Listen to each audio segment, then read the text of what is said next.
राष्ट्रीय कार्यकारिणी की बैठक की थी पहली बार हरियाणा में पंचायत भवन में।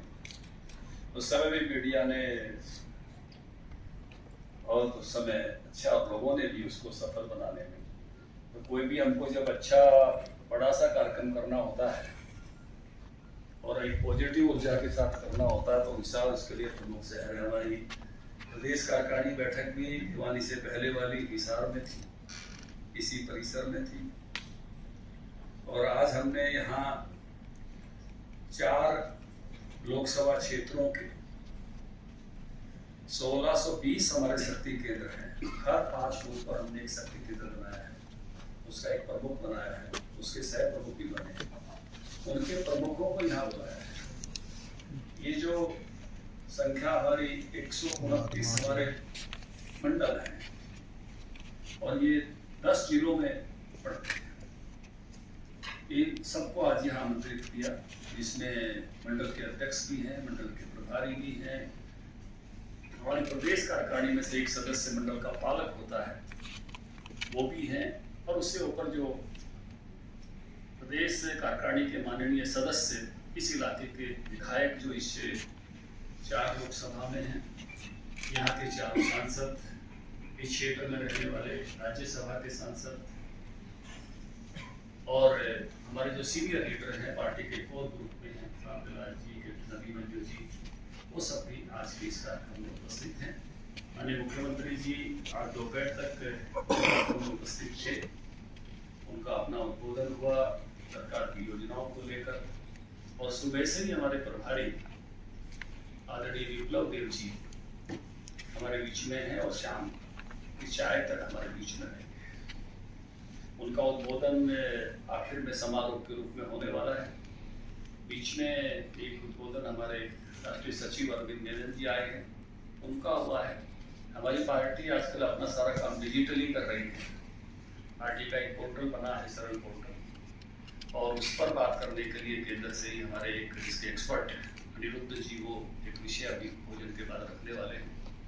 यहाँ जो शक्ति केंद्र के प्रमुख हमने सब बुलाए हैं, ये इन सब का भी डिजिटल रिकॉर्ड तैयार हुआ, सबकी हाजिरी भी QR कोड से लगी है, सबके फोटो, सबके नंबर वेरीफाइड है, किसी एक का भी आई कार्ड यहाँ नहीं बनाया है।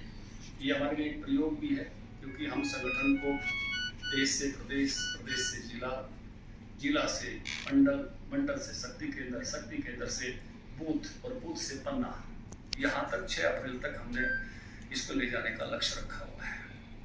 हमारे पहले से बूथ पर त्रिदेव पहले से बने हुए, और अभी पन्ना प्रमुख बनाने का हमारा काम चला हुआ है। लगभग हमारा ये काम 60% पूरा हो गया है। कुछ विधानसभाओं ने पहले से पूरा किया है, यमुनानगर, जगाधरी, सढौरा और अम्बाला शहर।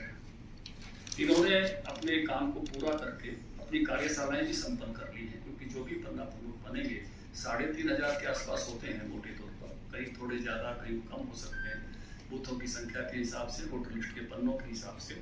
इनकी कार्यशालाएं संपन्न हो चुकी हैं, बाकी सबकी कार्यशालाएं भी संपन्न होनी है। उस काम में सब जुटे हुए हैं, उसी को गति देने के लिए और तेजी से करने के लिए आज की कार्यशाला का आयोजन किया। इसी के साथ हमने एक लक्ष्य रखा है कि 6 अप्रैल भारतीय जनता पार्टी का स्थापना दिवस है। उस दिन हम 5 लाख घरों पर पार्टी का झंडा फहराएंगे। 4 लाख लगभग पन्ना प्रमुख, क्योंकि मोटे तौर पर 19,786 यानी 20,000 बूथ अगर माने और 20 पन्ना प्रमुख एक बूथ पर माने तो 4 लाख होते हैं। उससे ऊपर का जो हमारा कैडर है, हमारे मंडल के कार्यकर्ता हैं, हमारे जिले के कार्यकर्ता हैं, हमारे प्रदेश के कार्यकर्ता हैं, हमारे मोर्चों में काम करते हैं, प्रकोष्ठों में काम करते हैं, ऐसा लगभग 1 लाख का कैडर उससे ऊपर का है। वैसे 5 लाख घरों पर 6 अप्रैल को पार्टी का ध्वज फहराने का एक महती लक्ष्य लेकर हम चले। कल प्रधानमंत्री जी की 99वीं मन की बात भी है। प्रधानमंत्री जी की 99वीं मन की बात हमने पहले तो हम बूथ पर इसको सुनते रहे और 100% हम कभी अचीव नहीं कर पाए थे। लगभग 16,000 बूथों तक हम इसको पहले सुनने तक पहुंचे हैं। अभी इसमें भी एक नया लेवल आया है कि हम जो भी मन की बात सुने उसको भी डिजिटली अपलोड करें। तो इस बार हमने सुनने का लक्ष्य तो यही है कि अधिक से अधिक बूथों पर सुने, लेकिन अपलोड करने का लक्ष्य हमने 7800 रखा है, जिसमें हर वार्ड और हर गांव से ये सुनी जाए और उसको अपलोड किया जाए, और हर वार्ड से सहमति से सुनी जाए तो अपलोड किया जाए। 100वीं जब मन की बात होगी 30 अप्रैल को, तो हम हर बूथ पर इस तरह का लक्ष्य लेकर चल रहे हैं कि हम वहां तक इसको पहुंचाएंगे। 30 अप्रैल को 100वीं मन की बात होने वाली है। इसके साथ साथ हमने इस कार्यशाला में जो केंद्र की योजनाएं हैं, राज्य सरकार की योजनाएं हैं, उसके लाभार्थियों को संपर्क करके और उससे वो लाभान्वित हो रहे हैं, कोई कठिनाई आ रही है तो किस प्रकार की आ रही है, इस सब जानकारी का एक सर्वे भी इसके साथ साथ हर महीने हम मन की बात के साथ करेंगे। बहुत बड़ा नहीं रखेंगे, हर बूथ पर 10 लोगों से किसी एक प्रकार के लाभार्थी का, प्रत्येक महीने में 2 लाख लोगों को अलग अलग प्रकार के लाभार्थी, चलो चिरायु कार्ड है, आयुष्मान कार्ड है, या उज्ज्वला गैस के लाभार्थी हैं, किसान सम्मान निधि के हैं, जो अलग अलग प्रकार के चीजें पहुंचाई हैं केंद्र और राज्य सरकार ने, ऐसे 2 लाख लोगों से हर महीने फीडबैक लेना, और उस फीडबैक को फिर हम जहाँ केंद्र की स्कीम है तो केंद्र को, राज्य की स्कीम है तो राज्य को पहुँचाएंगे कि किससे उसमें और बेहतरी की तरफ बढ़ा जा सकता है।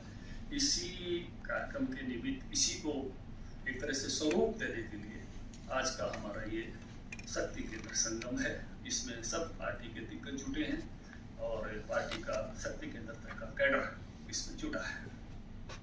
सर, बीजेपी ने चुनाव था, मेरे पास कृषि मंत्रालय भी था, थोड़ी मुझे चिंता भी हुई क्योंकि डिजास्टर मैनेजमेंट का फंड हमारे पास था उस समय बांटने के लिए 960 करोड़ रुपया हमने सफेद मक्खी का भी दिया, लेकिन बाद में लगा कि लगातार अगर इतनी राशि होनी है तो कोई और रास्ते भी होने चाहिए। तो हमने एक हरियाणा के लिए एक प्रस्तावित योजना फसल बीमा की बनाई और उसी को प्रधानमंत्री जी के हमने यहाँ निवेदन किया।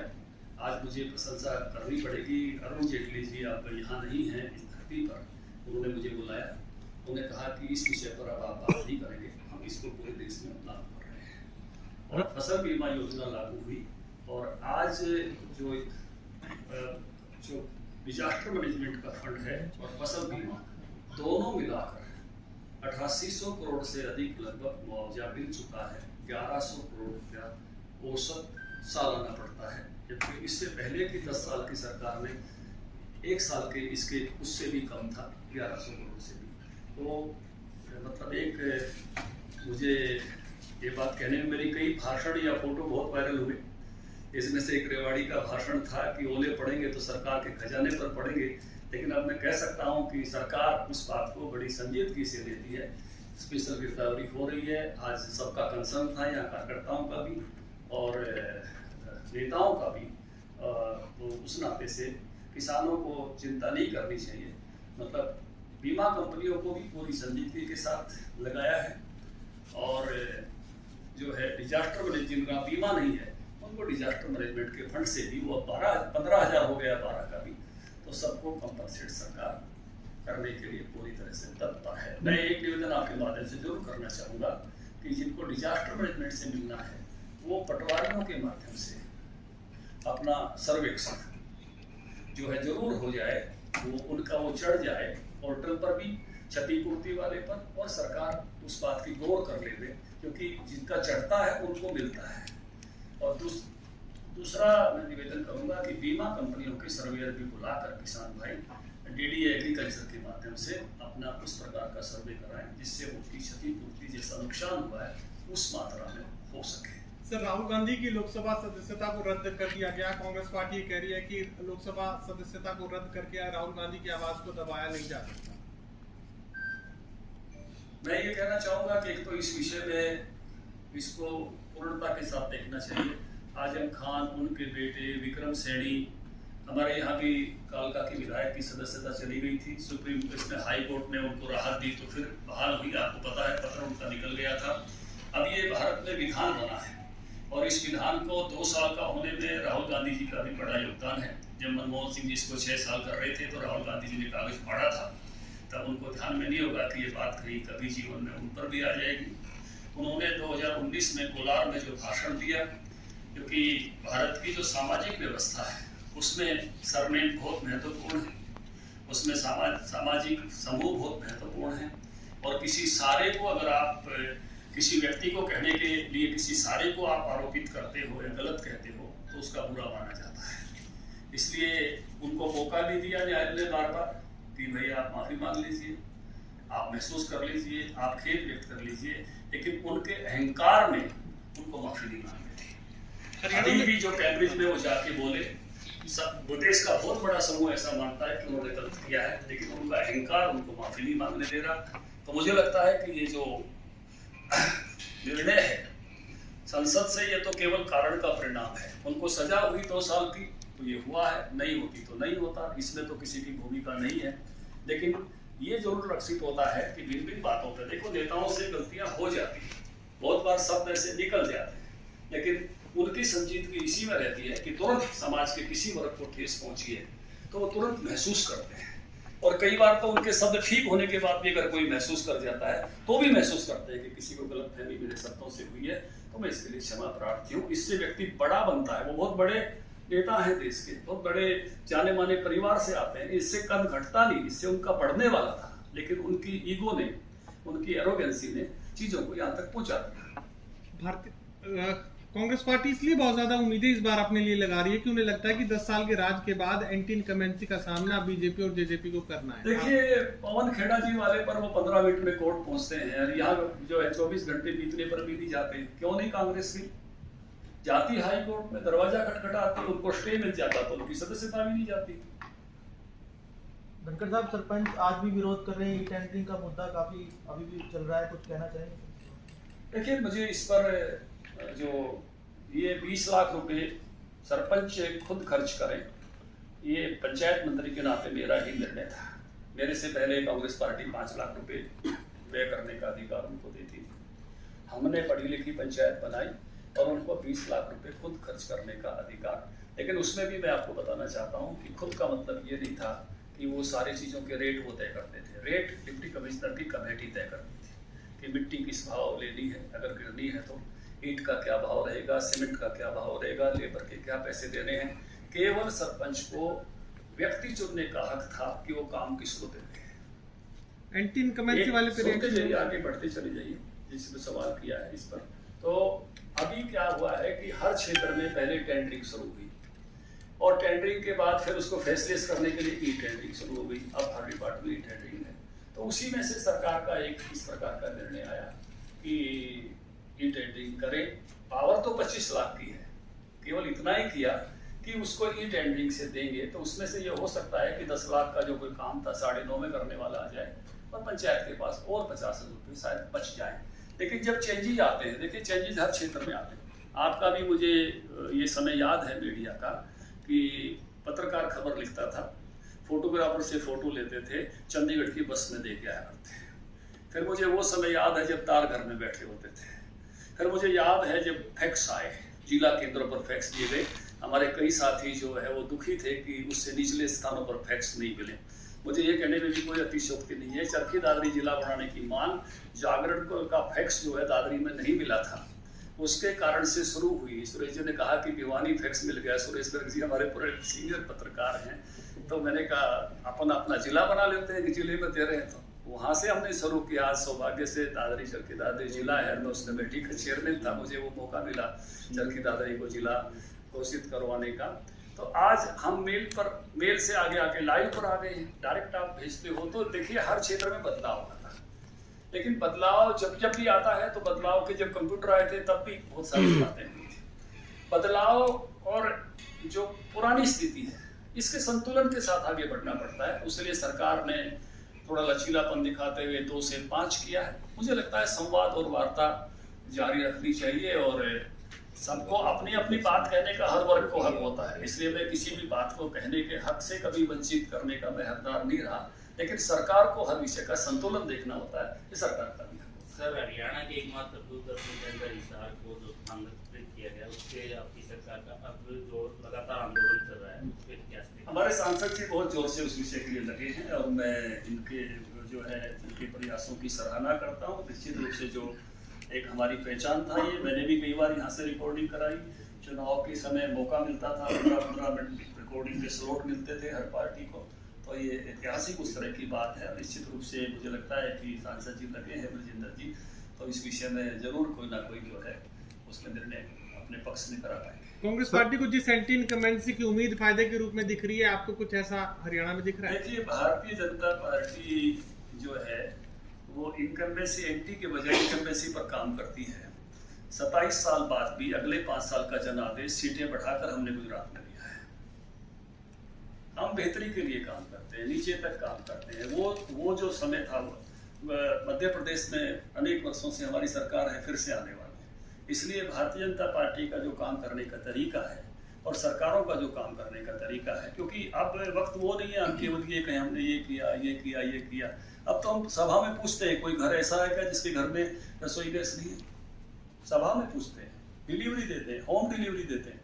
हम पूछते हैं कि हर घर में नल से जल पहुंचा है क्या? हम पूछते हैं कि आपको 2-2 वैक्सीन लगी हैं क्या?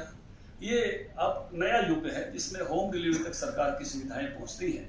अब डीबीटी डायरेक्ट बेनिफिट का विषय है, एक बटन से जो है सबके पैसे अब पहुंच जाते हैं। किसानों की पेमेंट भी अब फसलों की डायरेक्ट पहुंचती है। तो बहुत बदलाव है। अब उस प्रकार की स्थितियां नहीं है कि सरकारें कुछ बातें केवल ये कहे कि हमने ये किया है कि नहीं। अब जिनको मिल रहा है, जैसे पिज्जा घर में पहुंचता है, ऐसे सरकार की योजनाओं का लाभ भी अब घर तक पहुंचता है। कांग्रेस कहती है सर कि पुरानी पेंशन स्कीम को लागू करने की अगर वो हरियाणा में अपनी सरकार बनाती है तो बुढ़ापा पेंशन 6000 कर देगी। इस प्रकार देखिए, विपक्षी दलों ने जरूर बात करनी चाहिए, और जो मैं कहूँगा कि किसी भी प्रकार के ऐसे समूह होते हैं जिनको अपने अपने हित की बात करनी होती है, उनको हमेशा ही करनी चाहिए। वो अपने अपने पक्ष रखना ही समाज में, लोकतंत्र का यही सौंदर्य है। लेकिन सरकारों को एक बात फैसले करने पड़ते हैं। जैसे मैंने पहले एक शब्द का इस्तेमाल किया, हमने अपने पड़ोस की पाकिस्तान की इकोनॉमी को बर्बाद होते हुए भी देखा, हमने लंका की इकोनॉमी को बर्बाद होते हुए देखा, हमने इंग्लैंड की प्रधानमंत्री को आर्थिक मामलों में विवश होकर इस्तीफा देते हुए देखा, हमने न्यूजीलैंड की प्रधानमंत्री को रोते हुए इस्तीफा देते हुए देखा। सरकारों को अपने रेवेन्यू खर्चे और अपने पूंजीगत खर्चे, रेवेन्यू खर्चे वो हैं जो तनख्वाहों पर और वेलफेयर स्कीम पर जाते हैं, और पूंजीगत खर्चे वो हैं जो विकास पर जाते हैं, इंफ्रास्ट्रक्चर पर जाते हैं। हमारे केंद्र सरकार के बजट का 30% पूंजीगत व्यय है, जो इसी कारण से हम अपनी इकोनॉमी को बचा पाए और आज हमारी इकोनॉमी दुनिया में 5वें नंबर पे है। नहीं तो हमारे यहाँ भी संकट खड़ा हो सकता था। और इसी प्रकार से हरियाणा में भी 31% पूंजीगत व्यय है। पंजाब की इकोनॉमी हमारी तुलना में कमजोर हो गई है, कुल बजट राशि भी कम हुई है, पूंजीगत व्यय उनका पिछली बार 9% था, तो इसलिए उनका वो कम होता जा रहा है।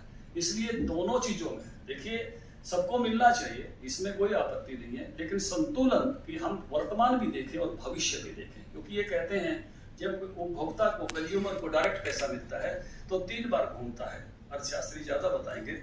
जब कहीं इन्वेस्टमेंट होती है, इंफ्रास्ट्रक्चर पर खर्च होता है तो 7 बार घूमता है। इसी से इकोनॉमी मजबूत रहती है।